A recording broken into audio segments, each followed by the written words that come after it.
Y sobre todo hacen mucho énfasis en que las muchas empresas privadas no Eso es invierten algo así, algo en así. no invierten en la investigación. Exacto, y por lo tanto, entonces, eso es lo que hace énfasis, ¿no? Entonces, pero ahí digamos, entonces, leyendo, reconstruyendo o construyendo la información a como lo vayamos leyendo. Por lo tanto, sí les pediría a los demás que lo vayamos entendiendo y que al final, digamos, en nuestras próximas sesiones, que vayamos, digamos, he comprendido aquí, o no comprendo esta parte. Digamos, en cada uno de los capítulos, los subcapítulos que se tienen, ahí llegamos a encontrar algunos datos importantes, ¿no? Entonces, de eso iremos nosotros trabajando. Pues aquellos que se les dificulte, pues entonces en la lectura que nosotros le vayamos dando acá a esos contenidos, pues ya se irán entonces familiarizando con lo que está diciendo en ese caso el autor. ¿Vale? Bueno, pues Vale. entonces empezamos. Quiero continuar con las diapositivas con las cuales inicié. Lo único que sí les pido disculpas es porque realmente voy armando, digamos, los contenidos de las diapositivas, por lo tanto no se las puedo pasar así, porque las sigo, digamos, estructurando acorde a las necesidades actuales. Tenía una información, pero creo que para lo que estamos ahorita trabajando se encuentra un poco revuelta, no bien estructurada, entonces por lo tanto sí me va a estar llevando tiempo el que las organice y que se les pueda yo entonces compartir. No veo que esté conectado su compañero, ahí como olvidó el nombre, Güero, que habló en la parte final de lo que es el contenido de las diapositivas, que habló que no encontraba todavía la importancia de lo que es ese término de lo que es el peso específico de lo que representa la materia de los residuos sólidos urbanos, que estos obviamente pueden ser desechos orgánicos, desechos que producimos en nuestras casas, o simplemente los residuos que generamos, ¿no? Por la compra y el consumo de algunos elementos. Ya algunos compañeros me comentó acerca de que no estaba todavía bien claro de lo que significa, y quiero entonces empezar por retomar esta información. Ahorita les voy a compartir nuevamente. Voy a compartir mi pantalla.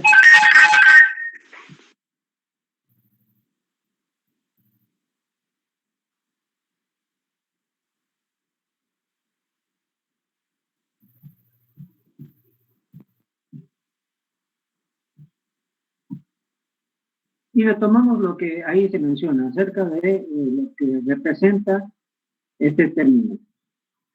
¿Sí? Estamos nosotros aquí. Se hablaba entonces,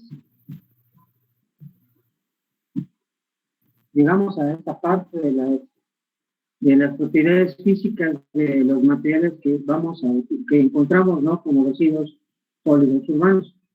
Y recuerden que ahorita solamente se está trabajando, se están dentro de la clasificación que hace la norma mediante el Diario Oficial de la Federación, mediante la ley de la Dirección General sobre la clasificación y procesamiento de residuos. Dentro de estos residuos sólidos urbanos encontramos que una de las propiedades que son importantes son lo que es el peso específico. Aquí, ¿qué es lo importante de él? O sea, para ya sintetizarlo o para procesarlo aún más. El peso específico, el conocimiento del peso específico del componente que nosotros queramos procesar es importante porque al final nosotros perseguimos, digamos, un objetivo principal cuando trabajamos en este caso, con nuestros residuos. Al final, el principal objetivo que nosotros buscamos es el aprovechamiento de la energía que tiene contenida, digamos, ese residuo. Pero aún más, no solamente basta con que nosotros aprovechemos el recurso, sino que también se está persiguiendo que aprovechemos al máximo la cantidad del recurso que nosotros estamos disponiendo. Así entonces, el conocimiento de las propiedades del peso específico del material, de hecho me está diciendo que la misma fórmula me está diciendo que la unidad es el kilogramo sobre metro cúbico. ¿Qué significa entonces dentro de ellas? Que obviamente un material que tiene una humedad mayor, al final, esta humedad me va a presentar entonces que el aprovechamiento que yo podría utilizar de la cantidad de energía que dispone el material puede ser mermada. Entonces, entre mayor humedad que tenga y por lo tanto mayor peso por unidad de volumen, pues me va a originar que yo, en resumen, tenga menos energía disponible de lo que es el residuo, que si por alguna razón yo lo tuviera en esas mismas circunstancias, pero con una humedad que esté por abajo o que se encuentre dentro de un parámetro, diríamos entonces que el producto me entregaría un volumen de energía mayor.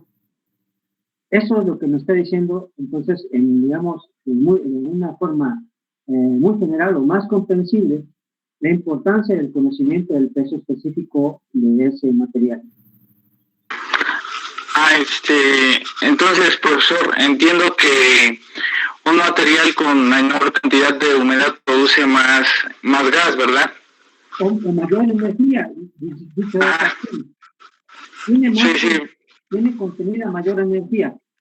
Véanlo, por ejemplo, quizá ustedes, no sé si por donde vivan, en alguna razón ustedes hayan, pues, por ejemplo, luego en invierno, quemamos leña para calentarnos. Estamos en un lugar, o estamos en el campo y tenemos frío y quemamos leña.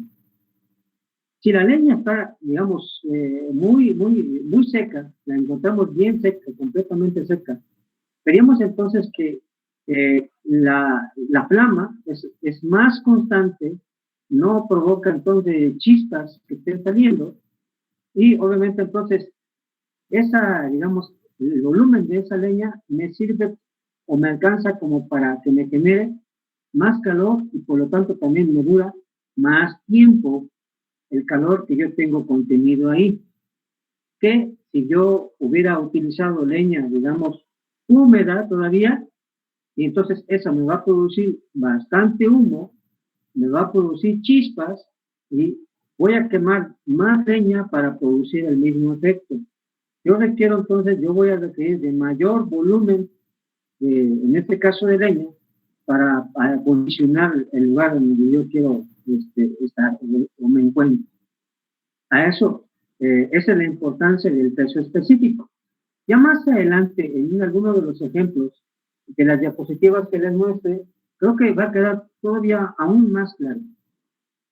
Así, también podremos añadir la parte de que, pues, al venir siendo una densidad del peso específico, porque ese mismo día lo estuve pensando, dije, nos serviría también para el diseño de un biodigestor, ¿no es así? Y podemos conocer con un determinado volumen de residuos sólidos, podríamos saber cuál es la producción de biogás que tendríamos, ¿no? Porque vi que la producción de biogás va en función de la masa. Entonces, no necesitaríamos pesarla si conocemos la densidad o el peso específico de los diversos materiales que nos mostró usted la vez pasada en la tabla. Entonces, también nos serviría para eso, ¿no? Sí, exacto. Sí, para eso nos serviría, obviamente, en un momento dado podríamos llegar a una comparativa. Creo que también que algo que ocurre es que, por ejemplo, al manejar información de algunas fuentes en Europa, luego nos trae a nosotros confusión en el manejo de las unidades. ¿Recuerdan ustedes que aquí en México nosotros, por ejemplo, manejamos las calorías y, por ejemplo, los americanos manejan los joules, los europeos manejan más igualmente los joules? O sea, el manejo de las unidades y los múltiplos y los submúltiplos y la representación de ellos es lo que a nosotros luego nos trae una cierta confusión al momento de hacer algunas comparativas de unos datos que encontramos respecto a otros. Creo que en eso, para mí, quiero darle, digamos, énfasis, porque luego les paso algunas diapositivas, y si nosotros en un momento fuéramos más estrictos y las analicemos, podemos llegar a notar que, bueno, como que este dato que me puso el profesor, como que no concuerda con lo que yo sé acerca de las conversiones de unidades que yo tengo, o que tengo del conocimiento. Entonces, quisiera que en este caso vayamos también igual, a partir de la información que les paso yo a través de esas tablas, bueno, ir pues desglosando la información, de modo tal que pues vayamos siendo, digamos, más claros y vayamos comprendiendo aún mejor los contenidos que ahí se están mostrando. ¿Ok? Claro, profesor. Ok. En la siguiente, esa es la tabla que les había mostrado, ¿verdad? Aquí aparecía el peso específico. Yo lo que hice es desglosarla, digamos, en la siguiente. Creo que aquí se está hablando de los residuos, de los diferentes residuos que encontramos, digamos, dentro de los residuos sólidos urbanos, que son las latas, el aluminio, no sé, es decir, metales y desechos orgánicos y residuos sólidos urbanos. O sea, aquí está todo ello. Yo en la siguiente tabla lo que hice es apartar alguna de ellas y centrarme solamente en los residuos para el cual la unidad quiere trabajar, que son las de los residuos sólidos urbanos. Obviamente ahí incluyendo lo que es los residuos orgánicos. Y se los voy entonces a ustedes a mostrar en la siguiente tabla. Ven ustedes aquí que en ella también habla, dentro del caso específico, así como el contenido de humedad, habla del rango y el valor típico que podría entonces representar, dependiendo, digamos, las ciertas características. ¿A esto a qué se refiere? O sea, cuando hablamos del peso específico y habla dentro de las dos columnas, habla de un rango y un valor típico. Bueno, por ejemplo, en el primer renglón habla de los residuos de comida mezclados. Obviamente estamos diciendo que siempre ocurre esto, ¿no? Nosotros mezclamos residuos de comida en la cual pues, colocamos ahí cáscaras de plátano, pues cascarones de huevo y muchas cosas más que tenemos nosotros como residuos de nuestra comida. Me dice entonces que el peso específico de ese residuo está oscilando entre 131 y 481 kilogramos por metro cúbico. El valor típico es de 291. Podemos decir que sería una media. ¿Por qué? O si lo entendemos por qué. ¿Verdad que sí lo estamos entendiendo el por qué se está hablando de un valor típico? Sí. Claro, sí, sería bastante caracterizarlo, ¿no? No, pero además sí se está entendiendo por qué habla del rango y habla de un valor típico. Son datos estadísticos. No, pero además creo que ustedes, por eso decía que hay que buscar traducir la información. Recuerden ustedes que al hablar de residuos, en este caso de residuos orgánicos, no siempre tenemos una mezcla, por ejemplo, de plátano con cáscara de huevo, sino puedo tener cáscara de plátano con cáscara de cacahuate, cáscaras de otras frutas, de naranja, otras. Yo tengo una combinación, tengo una mezcla de todos esos residuos y como esa mezcla no es siempre la misma, bueno, pues entonces puede oscilar entre 131 y 481, dependiendo de los contenidos de residuos que nosotros encontremos. Obviamente vamos a encontrar algunos en los cuales tengo un peso específico mayor por las características de los residuos que he manejado o que tengo ahí combinados. Por eso se habla de un valor típico que sería una media, digámoslo así, de lo que representaría el peso específico de kilogramo por metro cúbico de ese residuo. Y ahora entonces, aquí lo importante, en la siguiente columna, me habla del porcentaje de humedad y me dice entonces que los porcentajes de humedad pueden oscilar entonces, dependiendo de las características de los residuos, pueden oscilar de entre 50 a 80%. Y el valor típico tendría que encontrarse se encuentra en un 70%. ¿Qué significa esto? que si nosotros lo tuviéramos que procesar, pues lo más conveniente es que nosotros podamos estar, digamos, monitoreando la humedad del residuo, de modo tal que yo, si la quiero procesar y quiero sacar el mayor rendimiento de ese residuo, el porcentaje de humedad se tiene que encontrar alrededor de ese valor, alrededor del 70%. Si se encuentra por abajo del 50%, ese residuo ya, digamos que ya se encuentra pues más seco, mientras que el otro se encuentra muy húmedo. Entonces, el valor idóneo, digámoslo así, para que nosotros obtengamos el mayor rendimiento energético por kilogramo de residuo es el 70%. Y así, si evaluamos el siguiente renglón, nos encontramos que en mi papel tengo un peso específico de 89 y un porcentaje de humedad del 6%. El cartón tengo un peso específico de 50 con un porcentaje de humedad del 5%. Y plástico 65 con valor típico y el porcentaje de humedad del 2%. Esto entonces me está diciendo que si yo manejo pesos específicos, por ejemplo, del plástico con 65 kilogramos por metro cúbico y ese plástico tengo un porcentaje de humedad del 2%, me está diciendo que ese es el punto o el valor más óptimo en donde voy a obtener el mayor volumen de energía por kilogramo de plástico que ya tengo yo, que yo quiera tratar. Así, igual, encontramos entonces los textiles, los desechos textiles, los residuos de jardín y la madera. Ven ustedes que dentro de todos, los valores más altos que encontramos en cuanto a peso específico, nos encontramos la madera y nos encontramos los residuos de comida. Eso no quiere decir que nosotros no podemos aprovechar el papel. Obviamente hay muchos lugares en donde se aprovecha el papel, el cartón y los plásticos sobre todo.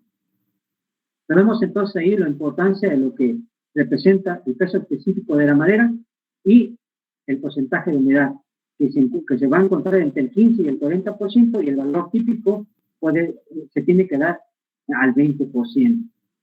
Esto entonces me está diciendo que el rango también, hablando del peso específico de la madera, pues obviamente vamos a encontrar que existen diferentes variedades de madera, pino, roble, cedro y tantas variedades de madera, que de ellas obviamente vamos a encontrar diferentes rangos de pesos específicos. De hecho, los pesos específicos más altos son los de las maderas duras. Las maderas que son suaves vamos a encontrar con un peso específico inferior. De ella, entonces, el valor más idóneo, pensando en que tengamos, digamos, una mezcla de todas ellas, el valor típico tendría que ser de un valor de 237, y si la queremos nosotros procesar para obtener el mayor volumen de energía por kilogramo de madera, sería con un porcentaje de humedad del 20%. Bueno, está claro ahí lo que se está representando. Esto no es más que el desglose, una síntesis de los residuos, de los valores de pesos específicos y humedades contenidas en esta diapositiva. Lo que hice solamente es separar, digamos, los materiales que comúnmente nosotros utilizamos como residuos orgánicos o residuos sólidos urbanos que se pueden procesar para obtener entonces, pues ya sea pues un gas o que tengamos nosotros pues una composta. Eso es lo que hice en esta diapositiva. ¿Hay algún comentario o algo que ustedes quieran preguntar? Sí, me parece que la descripción de la figura mencionaba que eran datos típicos. Entonces sería más bien, pues son características de los residuos como la madera, ¿no? Características generales que suelen tener en cuanto al valor de humedad y de peso específico, ¿no? Sí. Okay. Lo que representa, lo que tú tienes acá, como te decía, por ejemplo, el pino, que es una madera suave, digámoslo, yo no he visto el peso específico, pero pensemos en que tiene un valor de 131. Y yo encontraría que dentro de las maderas más duras es el roble. Entonces, él encontramos que tiene un peso específico de 320 kilogramos por metro cúbico. Pero, obviamente, entonces, un valor de peso específico típico que tendría que ser una media entre las materias suaves y las maderas duras, tendría que ser este valor de peso específico. De modo que si yo quisiera, digamos, obtener un alto nivel energético de madera, yo podría, lo puedo entender así, yo podría tener una mezcla, una combinación de desechos de madera, en la cual podría, digamos, mezclar madera suave con madera dura, permitiendo entonces que yo alcance un peso específico de 237 kilogramos por metro cúbico, y a la vez digamos, esa mezcla de madera la logro secar, de modo que yo tenga un porcentaje de humedad contenida en ella del 20%, es entonces en donde voy a obtener un volumen de energía mucho mayor que si yo lo tuviera con un porcentaje de humedad, por ejemplo, del 40%. ¿Vale? Independientemente de que si yo pueda utilizar, digamos, una madera muy dura, que podría alcanzar el valor de 320 como peso específico. Si yo, aún y que tengo una madera muy dura con un peso específico alto, si yo no logro hacer a que esa madera se encuentre en un porcentaje de humedad intermedio muy bajo, digamos, bueno, pues entonces el recurso que tengo en madera, yo tendría, entonces, veámoslo así, yo tendría que quemar más madera o más producto para alcanzar la cantidad de energía que yo requiero para, digamos, determinado proceso. Recuerden que lo que hacemos en un proceso es cubrir una necesidad. Entonces, si yo he calculado la cantidad necesaria de energía, bueno, si yo lo quiero cubrir con desechos de madera y el porcentaje de humedad es alto el de la madera, bueno, pues entonces yo tendría que quemar, digamos, más volumen, más kilogramos de madera para poder cubrir la necesidad energética que me está solicitando en mi proceso. A eso es lo que quiero o lo que entiendo o lo que representan estos números. ¿Ha quedado claro? Sí, profesor. Chicos, nomás escucho a su compañero. ¿Ustedes está claro? Sí, profesor, claro. Okay. Andamos. Sí, profesor. Sí, se está comprendiendo lo que representa el dato. Hey. Sí, profesor. Okay. Bien, continuamos entonces. Aquí ahora se habla de las propiedades químicas. Bueno, vimos entonces, las propiedades físicas, y que vemos que dentro de ellas es el peso específico y la humedad. Aquí entonces veremos otras de las propiedades químicas que se encuentran en esos residuos sólidos urbanos. Así entonces me dice la información sobre la composición química de los componentes que conforman tales residuos sólidos urbanos. Es importante para evaluar las opciones de procesamiento y recuperación. ¿Cómo lo vamos a procesar y la forma de recuperar? Así entonces, por ejemplo, la viabilidad de la incineración depende de la composición química de los residuos sólidos. Ya lo estamos mencionando en un momento dado. Normalmente se puede pensar, por lo tanto, que los residuos son una combinación de materiales semihúmedos, combustibles y no combustibles. Ahora entonces, si los residuos sólidos van a utilizarse como combustible, las 4 propiedades más importantes que es preciso conocer son el análisis físico, es decir, físicamente cómo se encuentra.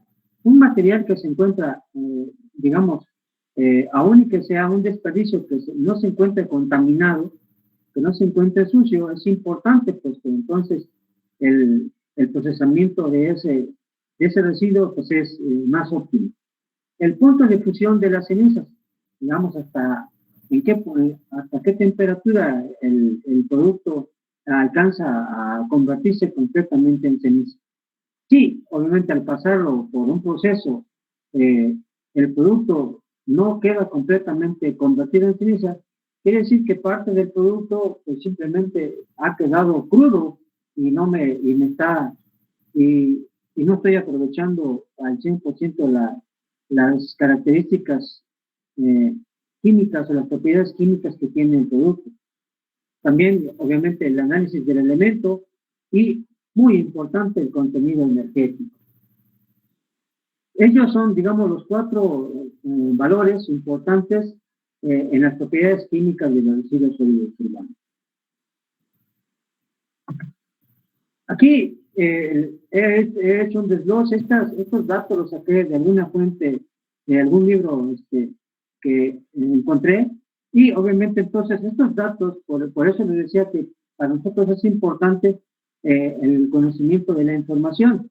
Vemos acá, aquí me está diciendo en esta tabla, que se está haciendo un análisis próximo y datos energéticos típicos para materiales que va a analizar residuos sólidos domésticos, comerciales e industriales. Los análisis próximos se dan en porcentaje en peso y también me da el contenido energético en kilocalorías sobre kilogramo. Y vemos entonces que tengo dentro de los tipos de residuos, encuentro comidas. En la comida puedo encontrar grasas, residuos de comida mezclados, residuos de frutas o residuos de carne. En los porcentajes de humedad pueden ser, entonces, en las grasas es del 2%, en residuos de comida el 70%, residuos de frutas 78.7% y residuos de carne 38.8%. Y me está dando entonces qué porcentaje del producto puede ser de acuerdo a las características no combustible. Las grasas es 0.2, los residuos de comida 5, los residuos de frutas 0.7 y los residuos de carne 3.1%. En cuanto a los contenidos energéticos, vemos entonces las columnas. En cuanto a las grasas, yo tengo como contenidos energéticos como recogidos, encuentro 8.964 kilocalorías sobre kilogramo. Seco, 9.148 kilocalorías sobre kilogramos. Y seco y libre de cenizas, 9.353 kilogramos sobre calorías. Si vemos entonces los residuos de lo que representan los residuos de carne, encontraríamos que recogidos, encontramos que el dato que tenemos ahí es de 4.235 kilocalorías por kilogramo. Y si el residuo de carne es seca, encontramos un valor de 6.919 kilocalorías sobre kilogramos, y me dice también, por lo tanto, seco y libre de cenizas, que es de 7.289. Esos son los datos que encontramos en cuanto a los análisis de los residuos en comida. ¿Qué hay entonces con los productos de papel, que son cartón, revistas, papel de periódico, papel mezclado y cartones encerados? Si nosotros vemos la información del cartón, veo en cuanto al contenido energético, encuentro que tengo como recogidos, tengo un dato de 3.912 kilocalorías sobre kilogramo. Seco, 4.127 kilocalorías sobre kilogramo, y seco y libre de cenizas, 4.357. Mientras que los cartones encerados tenemos como recogidos, tenemos 6.292 kilocalorías sobre kilogramos, mientras que secos son 6.513, y por último seco y libre de cenizas, 6.596 kilocalorías sobre kilogramo.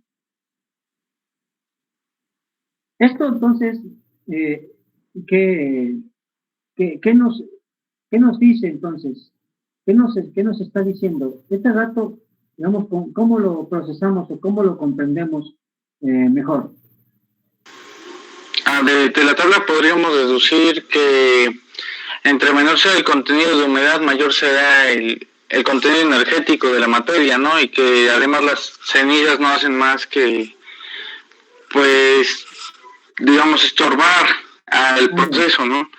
Porque dice, o sea, conforme se va purificando el sustrato, pues tiene un mayor contenido energético. Con eso, además, cabe señalar que la grasa es la que tiene mayor contenido energético, lo cual coincide con otras fuentes bibliográficas, ¿no? Exacto. Y si lo vemos, o sea, lo que entendemos, dice, como recogidos, significa que tú los estuvieras, digamos, recolectando. Lo estás recolectando, pero para poder entonces, en un momento, procesarlos. Si a ese producto tú lo secas, veas que se incrementa la cantidad energética. Y si aún más lo secas y lo dejas libre de cenizas, aún más obtenemos, digamos, nuestro rendimiento energético. ¿Por qué se dice entonces que seco y libre de cenizas produce más, digamos, en balance, obtenemos más energía cuando se encuentra seco? Tenemos entonces que entender esa información. Ya lo dijo ahí su compañero, o sea, pero ¿cómo lo podemos entender de una forma, digamos, diferente? Todos en algún momento dado hemos hecho, digamos, la carnita asada. Creo que todos en un momento dado hemos hecho la carnita asada y hemos juntado el carbón para hacer nuestra carnita asada. ¿O me equivoco? ¿Alguno de ustedes no ha hecho su carne asada como para comprender lo que estamos diciendo ahí? Todos hemos hecho en algún momento de la carne asada.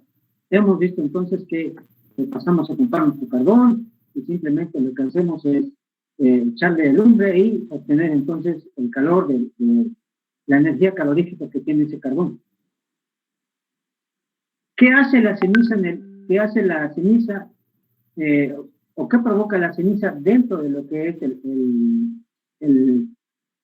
la quema propiamente del carbón? Obviamente, el material, una vez que se quema, el sustrato, el residuo es ceniza.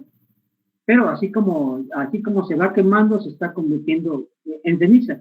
Pero al final, nosotros vemos que la ceniza y el carbón se están mezclando. ¿Qué hace entonces la ceniza como para que me esté diciendo que, en este caso, si yo hago que el producto se encuentre más libre de ceniza, ¿qué hace entonces? ¿Qué me está diciendo? ¿Por qué me está diciendo que si yo lo dejo libre de cenizas voy a tener mayor cantidad energética? Porque más porque la ceniza en sí es, bueno, como residuo ya no hay nada que se pueda aprovechar calóricamente de la ceniza, así que simplemente sería un residuo sin contenido calórico, ¿cierto? Sí. ¿Alguien más? Renato, ¿verdad? Así es, profe. ¿Alguien más?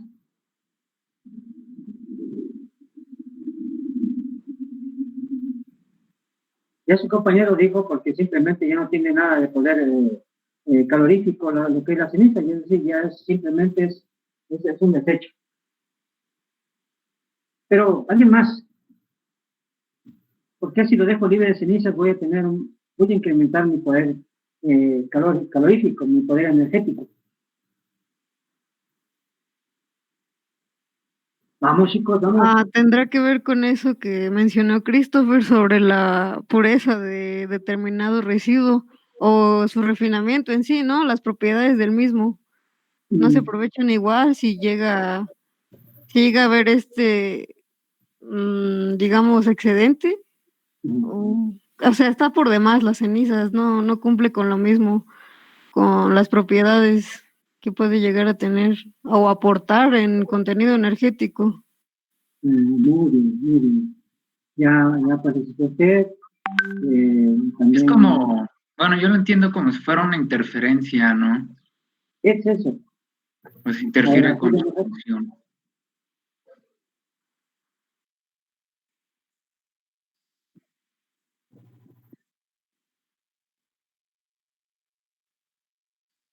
Eso es.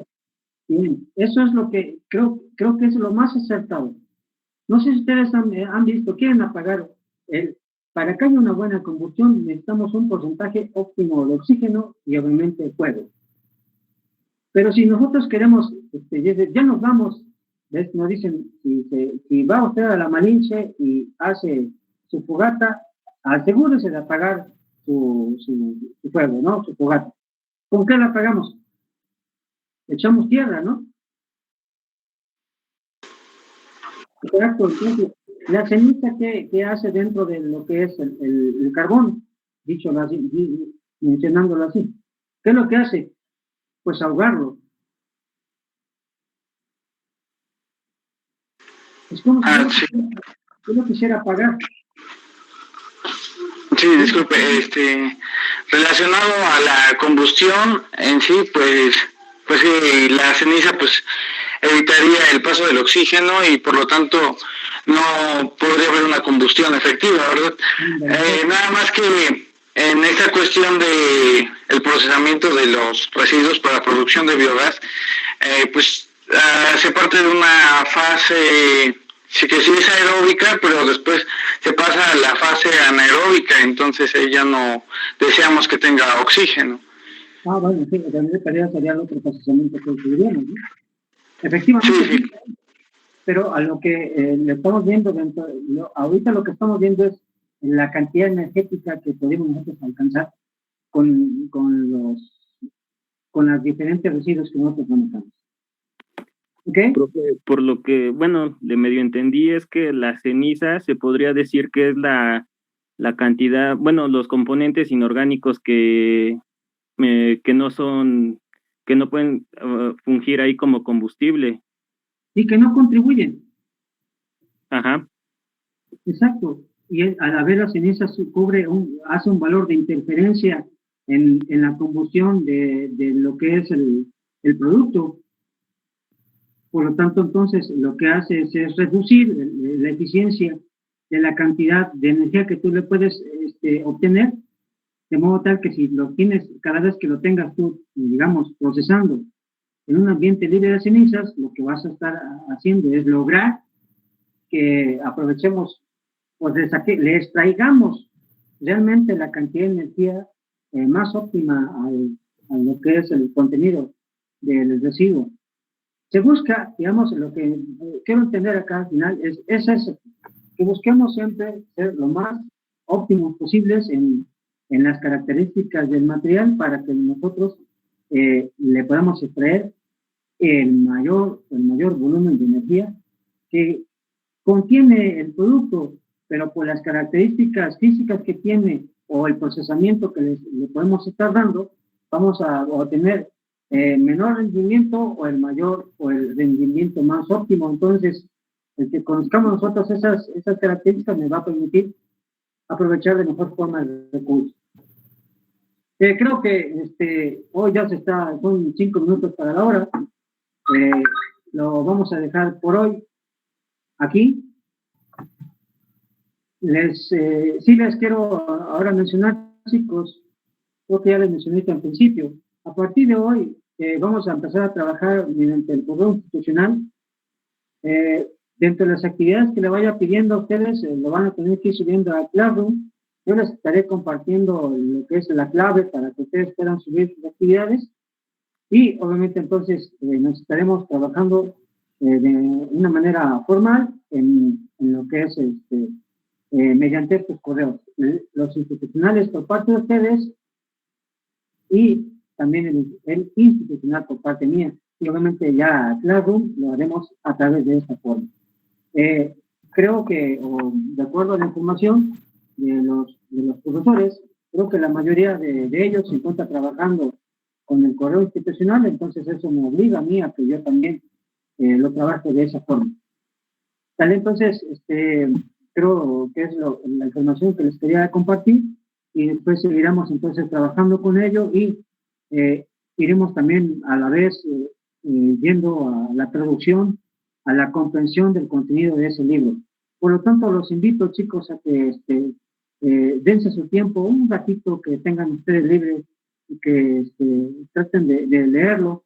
Y toda información que aparezca, tablas, valores, busquemos entonces traducir la información para que no solamente sea un simple número, sino que en un momento dado nos pueda servir a nosotros como para pulir la información y que podamos entonces después pues agregarle algo digamos, a alguna propuesta de algún proyecto que ustedes encuentren y que ustedes se valoren más dentro del campo laboral.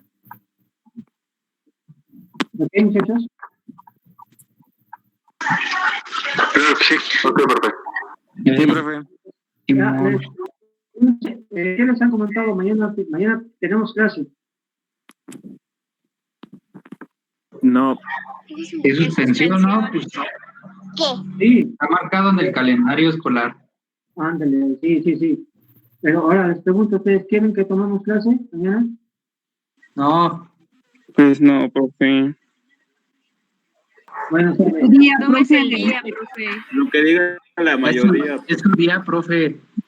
dale, bueno, pues entonces dense su tiempo y también a veces dan su tiempo y leen ese libro, traten de comprender lo que hacen ustedes, compartan su información y luego cuando, a ver, vamos a ver este capítulo, vamos a ver qué hemos comprendido de ello y esto nos va a ir sacando un poquito de más dudas. ¿Cómo ven? Excelente, profesor. Pues ya estaríamos reintegrándonos a la siguiente videoconferencia con pues mayor conocimiento acerca del libro, ¿no? Ok, exacto, chicos. Bueno, pues entonces, pues buenas tardes, chicos, y cuídense. Obviamente hay que cumplir con lo que nos están encomendando la Secretaría de Salud. No busquemos enfermarnos porque pues eso no es nada bueno. Cuídense y saludos a sus papás y a su familia. Hasta luego, chicos. Muchas gracias, profe. Igualmente. Gracias, profe. Hasta luego. Adiós. Dice la llamada. Hasta luego, profe.